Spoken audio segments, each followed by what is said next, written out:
Pemirsa, Polda Sumatera Selatan masih melakukan identifikasi terhadap korban kecelakaan maut bus ALS dan mobil tangki BBM di Musirawas Utara.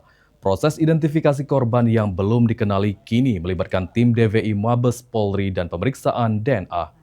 Kapolda Sumatera Selatan, semoga bermanfaat.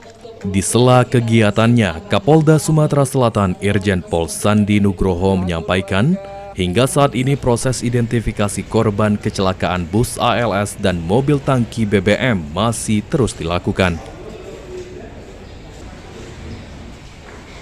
Proses identifikasi ditangani tim DVI Polda Sumsel bersama tim Pusdokkes Mabes Polri Jakarta. Petugas juga masih melakukan tes DNA untuk memastikan identitas korban yang belum teridentifikasi.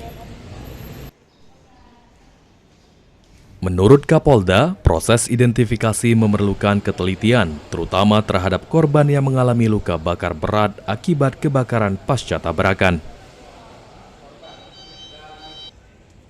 Kapolda Sumatera Selatan juga menyebut peristiwa ini menjadi perhatian serius dan diharapkan menjadi pelajaran bagi masyarakat agar lebih berhati-hati saat berkendara di jalan raya.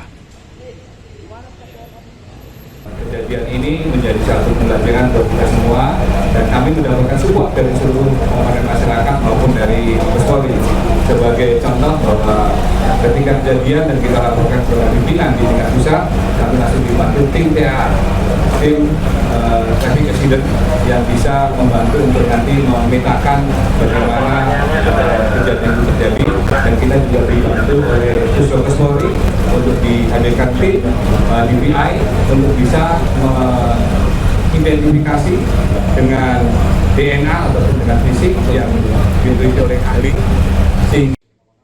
Hingga kini, tim DVI Polda Sumsel dan Pusdokkes Mabes Polri masih terus melakukan identifikasi dan pemeriksaan DNA terhadap korban yang belum dikenali, sementara penyelidikan terkait penyebab pasti kecelakaan maut tersebut masih terus berlangsung.